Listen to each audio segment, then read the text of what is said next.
자, 오늘은 어디 볼 거냐면 화폐와 금융정책 보도록 할게요. 챕터 17장이 되겠습니다.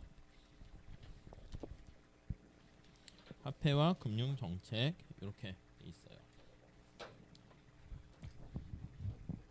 네, 챕터 17장 화폐, 돈이 뭔가? 예, 요거예요. 화폐와 금융정책.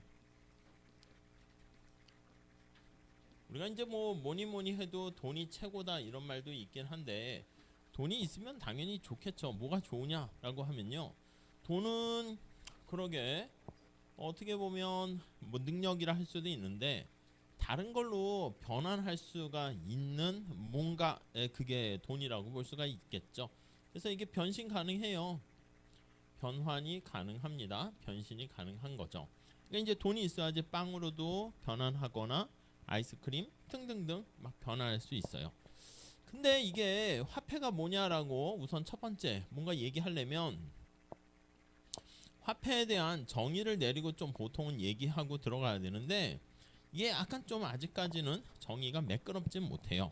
그래서 거기 보시면 1번에 화폐라는 말이 다양한 의미로 사용하고 있고, 사전적으로 화폐 개념을 누가 딱 정의 내리기는 쉽지 않기 때문에 우리 경제학에서 그냥 이렇게 합니다.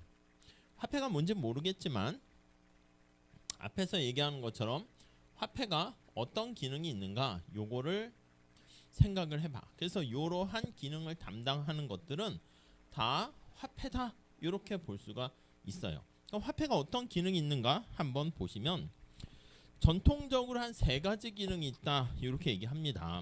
첫 번째는 저 변환 가능한 것처럼 교환의 매개 기능이 있습니다. 교환의 기능이 있어요. 그러니까 우리가 글쎄 뭐 커피숍을 가든 학교 식당에 가가지고 밥을 먹고 이 우리 책을 딱 주면은 그 밥 한 끼 주고 막 교환해 주지 않는다고요? 이게 뭐예요? 이렇게 당황하겠지. 물론 이제 우리나라에서 좀 익숙하긴 하겠지만 달러를 가져가서 갑자기 딱 주면 또 약간 당황할 수도 있어요. 그럼 약간 거기서는 화폐로서의 기능을 못하는 거죠. 자, 그렇기 때문에 화폐는 우리가 뭐 현금이나 이걸 가져가게 되면 뭐 바로 커피라든가 밥을 준단 말이지, 그런 기능을 원활하게 할 수 있으면 이게 화폐라고 할 수 있는데 가장 주요한 기능이라 볼 수 있겠습니다. 그래서 만약에 화폐가 없다 그러면 거기 두 번째 줄에 욕망의 이중적 일치라고 하는데, 어떤 사람이 만약에 이렇게 사과를 가지고 있어요. 사과 농사를 짓는 사람이야. 근데 이 사람이 사과를 생산해 가지고 뭐 토끼라고 할까요? 토끼를 이렇게 해서 좀 귀여운 토끼 강아지, 생쥐 같이 됐는데 아무튼 토끼예요. 그래서 요거를 얻고 싶어요. 그럼 어떻게 합니까 하면은 뭔가 사실 시장이라는 데 가서 만나더라도 토끼를 가지고 있는 사람을 찾아야 돼. 근데 이 토끼를 가지고 있는 사람하고 사과랑 교환을 해서 물물 교환이죠. 바꾸려고 하는데 이 사람은 토끼를 원하지 않고요. 또 바나나를 원한다 합시다. 그럼 둘이 이게 교환할 수 있는 경우도 있겠지만 그럴 가능성이 굉장히 어려워요. 그러니까 거기 표현이 뭐냐면 자기가 원하는 바를 얻는 거 욕망이라고 하는데 쌍방향이 딱 맞아야 돼요. 그러니까 사과를 가지고 있는 사람은 토끼를 원하는데 토끼를 원하는 사람이 또 사과를 또 원하는 사람을 찾아야 되는데 이게 일치하기가 어렵다. 이렇게 표현합니다. 근데 만약에 중간에 화폐라는 게 있어서 매개 역할을 한다 그러면 사과를 가지고 있는 사람이 그냥 원화로 이렇게 교환을 하면 돼요. 사과를 주고 돈을 이렇게 받게 되는 거죠. 이 사람도 마찬가지고, 그래서 원화로 바꿔가지고 토끼를 갖고 있는 사람한테 줄 때 이 사람이 바나나를 원하더라도 바나나로 변신 가능한, 교환 가능한 원화를 줘버리면 그 가치만큼 그럼 이 사람도 받아들이게 됩니다. 자, 그래서 가장 중요한 기능이 여기 나와 있는 것처럼 교환의 매개 기능이다 라는 걸 알 수가 있고요. 넘어갈게요. 그래서 이게 기본적인 기능이다 해서 본원적 기능 이렇게 얘기합니다. 본원적 기능 이렇게. 그 다음에 두 번째는요, 가치 척도 기능이 있다라고 얘기합니다. 2번 가치를 좀 뭔가 척도 기준을 잡는 거야. 그래서 거기 첫 번째 줄에 보시면 상품의 가치가 화폐로 측정해가지고 기준을 잡는 거죠. 거기 세 번째 줄 보면 뭐 햄버거랑 콜라, 그러면 콜라가 햄버거에 몇 배의 가치가 있고 이게 매번 이렇게 정해야 되는데 뭐 각각 둘씩 짝져가지고 비교해서 가치를 비교해야 되는데 화폐로 이렇게 표현하게 되면 간단하겠지. 사과 하나는 1,000원이다 이렇게 가치를 정하게 되면, 토끼는 10,000원이다 이렇게 표현하게 되면, 아, 사과랑 토끼의 가치가 사과의 10배 있구나 이렇게 얘기를 할 수가 있어요. 그래서 우리가 달러 간의 교환 비율, 그것도 보통 우리 원화와 달러, 원화와 엔화, 위안화 이렇게 있으면 두씩 다 얘기하는 게 아니라 보통 달러가 중간에 기축통화의 성격을 지니니까 달러가 기준 역할을 하면서 원화와 달러의 교환 비율 그걸 알면, 그리고 달러랑 위안화 아니면 엔화의 교환 비율을 알면 원화와 엔화의 교환 비율 그걸 뭐 금방금방 계산할 수 있겠죠. 그러한 편의성이 있다라고 보시면 되겠고요. 그 다음 세 번째는요, 가치 저장 기능이 있습니다. 말 그대로 가치를 저장할 수 있어요. 사과라든가 토끼로 우리가 이걸 저장하려면 이게 어떻게 돼? 사과가 썩어버리면 내가 가지고 있는 가치 이게 없어지는 거잖아. 토끼가 돌아가시면 어떻게 돼? 그거 끝나는 거잖아. 그 영원히 될 수가 없다고. 근데 뭔가 지속성을 갖고 있는 원화나 달러 이렇게 돼 버리면, 그러면 그 가치를 저장을 할 수가 있겠다라고 보시면 되겠습니다. 그러니까 이렇게 크게 세 가지 기능이라고 얘기하는데, 이런 세 가지 기능을 담당하면 화폐다 이렇게 볼 수 있습니다. 그래서 우리가 거기 밑에 참고에 가보시면 비트코인 있잖아. 어떻게 비트코인 한두 개씩 사셨습니까? 있어요? 요거 옛날만 해도 제가 강의 처음 시작할 때, 뭐 처음 시작도 아니네, 전에 했을 때만 해도 비트코인 가격이 얼마 안 비쌌어. 20만원 30만원 이랬거든요. 그때 이제 거시경제 할 때도 이 경제학 책에는 과연 비트코인이 화폐일까 뭐 이렇게 얘기하는데, 경제학자들은 전반적으로 뭐 아니라고 얘기는 해요. 근데 개인적으로는 이런 기능만 할 수 있으면 뭐 나름대로, 그리고 화폐라는 게 오른쪽에 나와 있는 것처럼 신용이라는 게 제일 중요하거든. 그래서 그 역할을 할 수 있으면 뭐 화폐라고 할 수도 있긴 하겠지. 그래서 이제 그때 저도 돈이 없어서 그랬는데, 어떤 친구가 공대 다니는 학생이 있었는데, 그 친구는 비트코인 몇 개 있대. 한 2, 30개 있었대. 그래서 아마 어떻게 되는지 모르겠어. 연락이 끊어졌는데, 그래서 그 연대 강의할 때였었는데, 연대 공대 다니는 친구인데 뭐 이렇게 해서 화폐일까 아닐까 해서 그 친구랑 어떻게 밥인가 커피를 먹게 됐는데, 교수님은 비트코인이 있으세요? 아이고 내가 지금 돈이 없어서 나도, 저는 개인적으로는 비트코인의 가치는 있다고 생각하는데 안 사고 있었는데, 그 친구는 야 넌 있냐 했더니 좀 몇십 개 있죠 뭐 그냥 이러더라고. 그래서 뭐 사업한다고 했는데 이제 뭐 졸업을 하면 사업 안 하지 않았을까? 그냥 아무튼 생각이 들긴 한데, 배부르면 또 안 하게 되잖아. 할 수도 있고. 그래서 거기는 그냥 교수님들의 교과서 얘기를 가지고 몇 개 정리해 놨어요. 2009년 사토시 나카모토라는 소프트웨어, 누군가 과연 이 사람이 그것도 애매한데, 장점은 뭐냐면 우리가 미국도 그렇고 우리도 그렇고 뭔가 돈이 필요할 때, 아니 돈을 많이 찍게 되면 인플레이션 받잖아. 돈 찍고 싶은 욕망들이 언제나 있거든. 많이 찍게 되면 돈의 가치는 떨어져요. 얘는 뭐냐면 공급하는 마이닝을 한다고 하죠. 채굴 하는데 그 양이 정해져 있어. 그러니까 이제 어느 정도 다 뒤로 갈수록 이제 채굴하기가 힘들어지는 거야. 그래서 그런 얘기가 거기 나와 있긴 한데요. 아무튼 이러한 기능 역할로 뭐 되면은 뭐 충분히 할 수도 있긴 하겠죠. 그리고 밑에 참고도 한번 읽어 보시기 바랍니다. 화폐 불임설과 사채업 이렇게 나와 있어요. 첫 번째, 우리는 돈이 필요한 사람한테 돈 자금의 여력이 있는 사람이 돈을 빌려주고 그 대가로 이자를 받게 된단 말이에요. 거기 보시면 아리스토텔레스는 화폐는 새끼를 치지 못한다 그런 표현을 쓰고 있어요.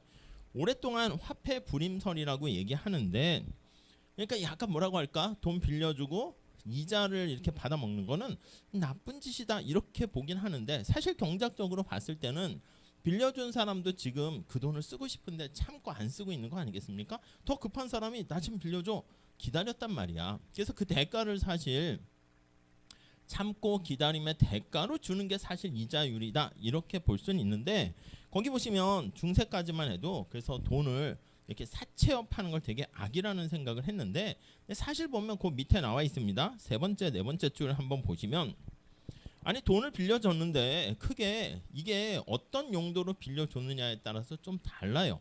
뭐 사업을 한데 이 사람이 여유가 있어. 근데 더 기업을 사업을 번영하게 하기 위해서 빌려주는 경우는 그거는 뭔가 많은 수익을 창출했고 먹고 살만 하니까 그거는 이자를 받아도 괜찮은데, 거기 밑에서 세 번째 줄 보시면 생활비야 내가 생활하기 힘들어서 나 좀 잠깐 빌려줘 이러다 나 죽게 생겼어. 그 다음 내가 돈을 일을 해서 돈을 벌어 가지고 뭐 1년 후에 몇 달 후에 갚을게. 이건 생계가 달린 거니까 거기에다가 이자 얼마 고리대 얼마 이렇게 하는 거는 좀 악덕이다, 이렇게 비윤리적이다, 이렇게 바라보긴 했다. 옛날부터 뭐 그 정도만 보시면 되겠고요.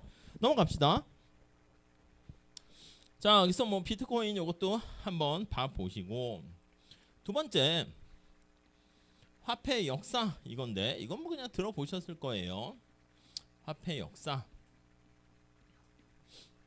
사실 여러분들이 월급을 받을 때 예전에는 진짜 여러분 부모님 세대에서는 진짜 편지 봉투 같은 거에다가 현금을 10,000원짜리나 1,000원짜리를 담아가지고 월급을 줬거든요. 그래서 그걸 소위 월급 봉투다 해가지고 뭐 밖에서 뭐 아버지가 보통 벌어오면은 월급 봉투를 직접 주는 거지. 근데 요즘은 그렇지 않잖아. 월급 봉투를 현금으로 주진 않고 은행에 계좌이체를 한단 말이야. 근데 사실 여러분들 은행에 내 통장에 계좌를 이체해서 뭐 300만 원 이런 식으로 찍혀 있으면 이게 사실 숫자가 찍혀 있는 거잖아. 우리가 봤을 때는 나름 신뢰를 해서 내가 여기서 10만 원 쓰면 이게 290만 원 이렇게 줄어드는 게 확인은 되지만, 아니 이게 좀 애매한 측면이 있어요.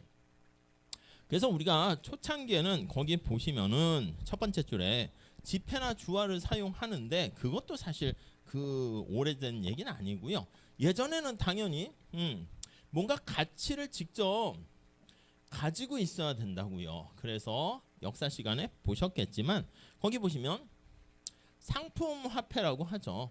상품이 직접 교환의 수단으로 사용됩니다. 그래서 뭐 쌀이라든가 포목, 뭐 옷이라든가 이런 걸 가지고 얘기를 하는데, 근데 문제는 이게 운반하기가 쉽지 않습니다. 다음 페이지가 보시면 쌀이라든가 뭐 배라든가 뭐 소금이라든가 가축이라든가 이것들은 전부 다 사실 보면은 전부 다 내재 가치를 갖고 있어요. 자, 그런데 요거 가지고는 사실 쪼개기도 어렵고 등등등 그런 문제가 생겨서 거기 다섯 번째 줄 보시면 금속 화폐라고 이렇게 등장합니다. 금속이 화폐로서 기능을 하게 되고, 얘네들은 좀 이제 쪼개기도 좀 더 쉬워요. 그래서 주로 이제 금, 은, 구리 등등 이런 것들이 이제 금속 화폐 역할을 하게 되는 것이죠. 자, 그래서 금속 화폐는 무게로 달아 쓸 수 있는 금속이 다른 물건보다 화폐로 기능하기 더 유리하기 때문에 상품 화폐를 빠른 속도로 대체하게 되었고요. 근데 금속 화폐도요, 거기 보시면 다음 줄에 경제 규모가 커지면서 금과 은을 계속 해야 되는데 이게 쉽지가 않습니다. 그래서 거기 나와 있는 것처럼 공급이 좀 한정돼 있죠. 그리고 자꾸 이제 우리가 땅을 파가지고 금과 은을 캐야 되는데 약간 쉽지가 않아요. 자, 그리고요 시중에는 또 조악한 주화만이, 우리가 이 가짜 금화나 은화 이런 것도 생기기 때문에 예전에 봤을 때는요, 이 동전 요즘 여러분들이 잘 보진 못하겠지만 500원짜리 100원짜리 뭐 이런 거 보면 끝에 홈이 이렇게 파여 있었거든. 근데 사실 이 홈이 디자인인가 저도 생각을 했어. 그런데 이게 사람들이 이 금화가 있어? 그럼 여기에다가 티끌모아 태산이라고 이렇게 칼자국을 내서 금가루가 이렇게 떨어져. 여기 또 많이 모아가지고 새로운 금 만들게 되면 절약을 엄청나게 하는 거지. 뭐 그런 습관이 이제 모여서 디자인에 반영됐다고 얘기하기도 하더라고요.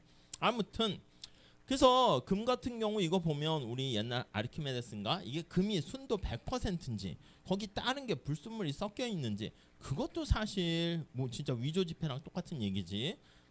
파악하기가 쉽진 않았어요. 그래서 거기 보시면 이게 우리가 소위 말하는 조악한 거기 보시면 주화가 악화라고 합니다. 그레시안 법칙이라고 하는데 악화가 양화를 구축한다. 이 구축이라는 표현 우리는 익숙하죠. 밀어낸다라고 보시면 되겠습니다.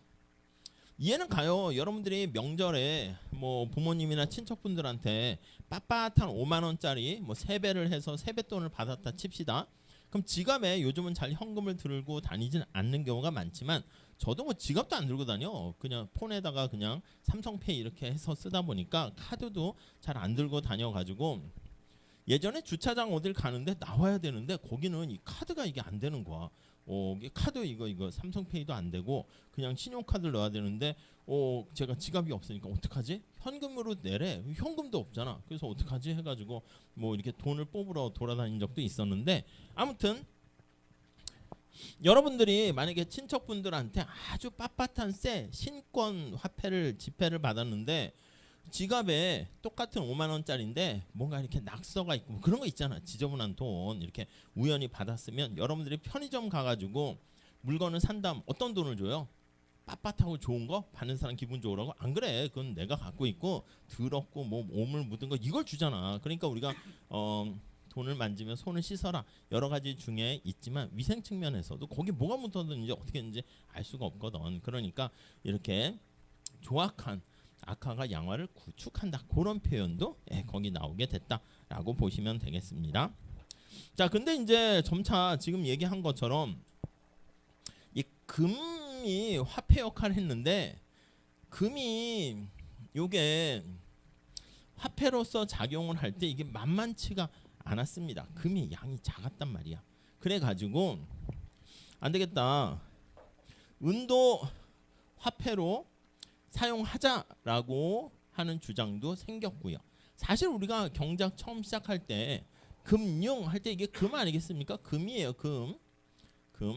그래서 돈, 화폐 이게 들어가는 건 다 금자가 붙어. 자금, 금융, 금리 이렇게요. 그러니까 사실 어떻게 보면 돈을 넣고 저축하고 예금하는 역할을 하는 기관이 은행이잖아.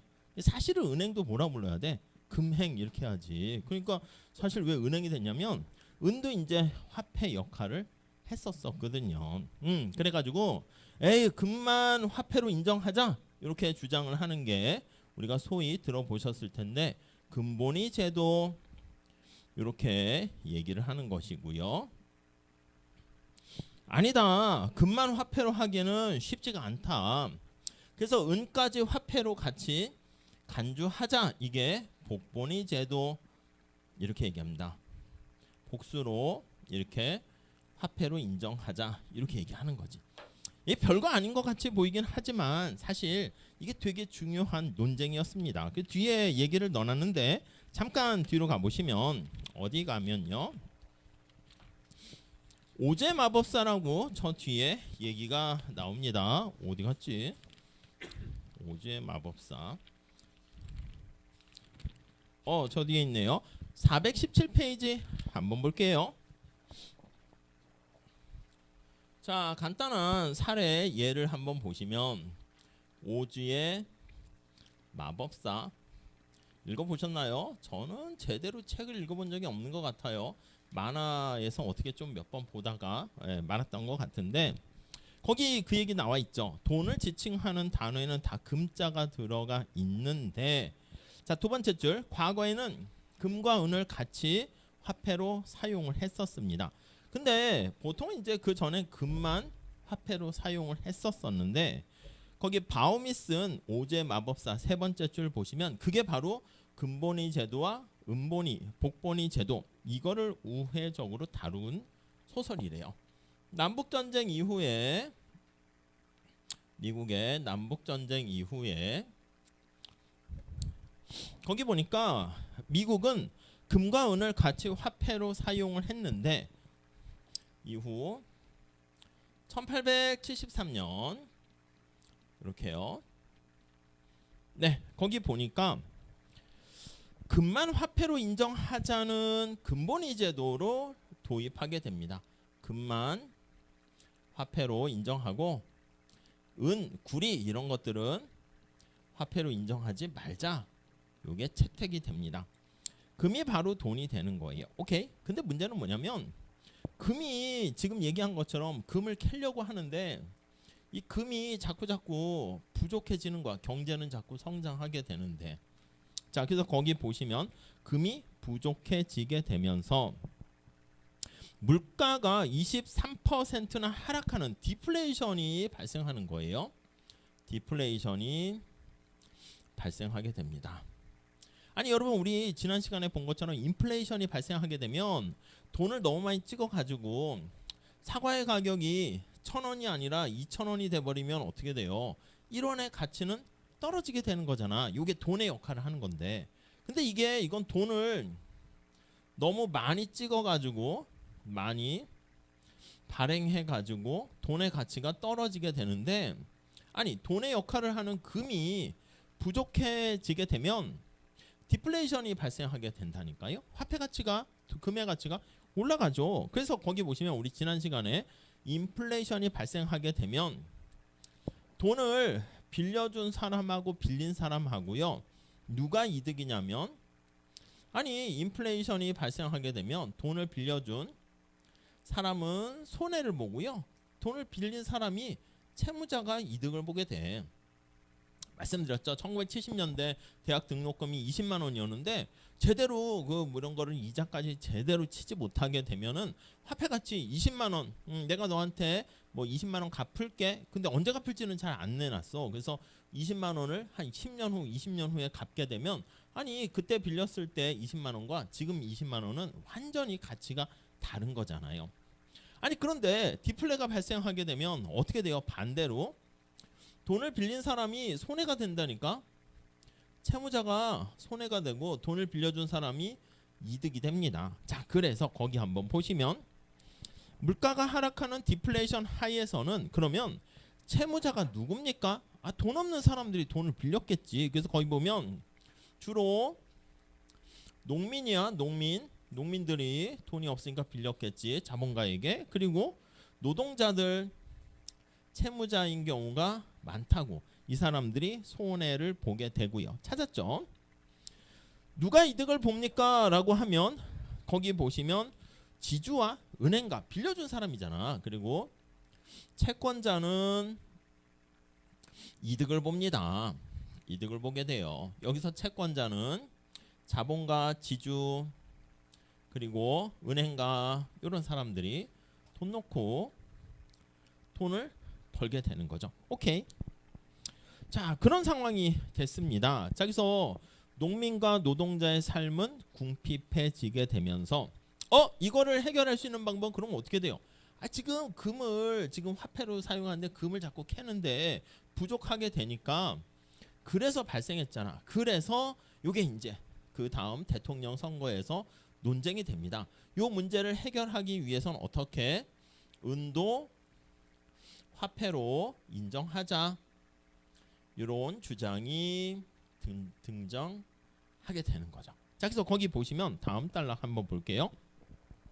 1896년 미국의 대통령 선거까지 이게 이슈가 됩니다. 자, 그래서 민주당의 후보가, 민주당이 약간 진보적인 성격을 지니고 이렇게 좀 저소득층을 조금 더 생각하는, 정부 개입을 강조하는 대표적인 사람이 윌리엄 브라이언이었고요. 브라이언. 자, 그리고요 공화당 쪽에서는 후보가 맥킨리 이렇게 등장합니다. 공화당의 후보는 맥킨리 이렇게 등장을 하고요. 이렇게. 네, 됐죠? 거기까지. 자, 그런데 지금 말씀드린 것처럼 민주당의 브라이언은 당연히 좀 어디를 조금 옹호하는 측면이 있냐면, 요 농민과 노동자를 좀 생각해야 되니까, 그래 지금 이렇게 디플레가 자꾸 발생하고 있으니까 금과 은을 같이 화폐로 사용하자. 금은 본위제, 복본위를 주장하게 되는 것이고, 맥킨리 같은 경우는 됐어, 야 금만 화폐로 인정하자, 이렇게 주장을 하게 됩니다. 오케이, 거기까지 됐죠? 자, 요때 대통령 선거 직후에 요 우리가 알고 있는 오제 마법사, 모르겠어요, 캔자스인가, 거기서 뭐 도로시가 뭐 태풍 불어서 막 이상한 데로 갔지, 나 집에 가고 싶어요, 이렇게 하게 되는데, 자 거기 보시면 얘기가 나와 있습니다. 다음 단락에 방법이 뭔가, 이 소설에 보면은 두 번째 줄 보면 에메랄드 성에 있는 마법사인 오즈를 찾아가래. 이 오즈에 있는 마법사래. 이 오즈의 느낌이 화폐 단위, 금 단위를 재는 그 측량 그 단위가 되는 것이죠. 자, 그리고 도로시가 오즈의 마법사를 찾아가기 위해서 도로시가 어떤 길을 갑니까 하면요, 이게 금길이야. 금길, 금으로 된 길을 막 찾아갑니다. 찾아가는 노란 벽돌 길, 그 노란 색깔이 금이니까 그걸 상징하게 되는데, 가다 금길을 가면서 친구들을 만나요. 친구들이 누구겠어? 농민을 대표하는 허수아비, 그쵸? 노동자를 대표하는 양철 나무꾼, 뭐 이런 친구들을 만나는 거야. 그리고 겁쟁이 사자를 만나는데, 이 선거에서 누가 지냐면 얘가 져요, 맥킨리가. 그래서 브라이언이 이름과는 달리 약간 용기를 상실하게 됩니다. 그래서 용기를 상실한 사자. 그래서 금길을 가면서 거기 보시면 허수아비, 양철 나무꾼, 용기를 상실한 사자를 만나서 친구가 되는데, 거기 보시면 힘들게 저도 옛날에 이거 얘기를 들었을 때 어이구 스토리가 재밌고 친구들의 우정과 뭔가 어려움을 극복해가는 이런 것만 있는 줄 알았더니 이러한 심오한 경제 얘기가 담겨 있다니까요. 우리 그 어렸을 때 전에 뭐 홍길동정 보면 와 뭐 율도국, 이게 아니라 그 안에 뭐 사회의 여러 가지 현상을 우회적으로 비판하는, 우리가 알고 있는 여러 가지, 그러니까 이런 것만 다루는 책도 있어요. 뭐 엄마 찾아 산말리부터 해가지고 이런 거 있잖아. 우리가 봤을 때 어머 재밌게 이렇게 봤는데 그 안에 전부 다 경제적인, 옛날에는, 지금은 약간 애매해졌지만 옛날에는 엄마 찾아 산말리가 어느 나라예요? 아무튼 거기 엄마가 마르코인가 뭐 아르헨티나로 가서 엄마가 일하러 가거든. 그때만 해도 아르헨티나가 뭐 부에노스 아이레스인가 뭐 이런 데가 엄청나게 부유한 진짜 꿈의 나라였기 때문에, 도시였기 때문에 글리 일하러 가는 거야. 이탈리아에서 막 글리 가는데 뭐 거기 밑에 애는 엄마를 찾으려고 갈 때마다 맨날 뒤탕 치더라고. 그러다 이제 결국에 어떻게 된지 모르겠지만 그런 얘기들이 거기 다 담겨져 있는 거. 이것도 그렇다는 얘기입니다. 자, 거기 내용을 한번 볼게요. 그래서 궁극적으로 마법사 오즈를 만납니다. 근데 오즈라는 마법사가 알고 봤더니 엉터리인 거, 엉터리. 자, 그리고 모두 낙담하고 있었는데 도로시라는 친구가 이렇게 신고 있던 구두가 있는데 이 구두가 은구두야, 은구두. 그러니까 여기서 얘기하는 거는, 야 너희들이 생각하는 근본이 제도인 금, 이것만 화폐로 인정하는 이거는 해결책도 아니고 은까지, 요거 은구도 발로 틱 하니까 이제 뿅 하고 가게 됐다, 이 얘기를 얘기합니다. 그래서 세 번째 단락에 주인공 도로시는 전통적인 가치관을 지닌 미국인을 의미하고요. 허수아비는 농민, 양철 나무꾼은 근로자, 겁쟁이 사자는 선거에서 패배한 브라이언을 상징하게 되고, 희망을 품고 따라가는 노란 벽돌길이 바로 근본이 제도이다 라고 얘기를 합니다. 근데 거기 나와 있는 것처럼 온스의 약자입니다, 오즈라는 게. 근데 걔는 엉터리 마법사라는 거지. 해결책은 은구두를 신은 자기 자신한테 해법이 있었다, 이렇게 얘기합니다. 그래서 이게 계속 지속되다 보면 이렇게 부와 소득이 이쪽으로 이제 쏠리게 되는데, 다행히 그 끝에 보시면 새로운 금광이 발견되었고, 그래서 금의 양이 풍족하게 되면서 이런 문제가 해결되었다라는 얘기입니다. 이게 프리드만이 쓰는 그 화폐 경제학 책에 보면 나와 있는 스토리예요. 아무튼 뭐 그런 얘기 살짝 보시면 될 것 같고요. 다시 앞으로 가볼게요. 자, 앞에 보면 오늘날 금과 은 이런 것도 있기는 하지만 오늘날에는 이런 금속 화폐 말고 법화라는 표현을 씁니다. 피아트 이렇게 해서 명령 화폐라고 하는데 법으로 우리 여기 나와 있는 10,000원짜리, 50,000원짜리 지폐를 제공하게 되면 이걸로는 교환을 당연하게 의무적으로 받아야 됩니다. 안 받으면 안 돼.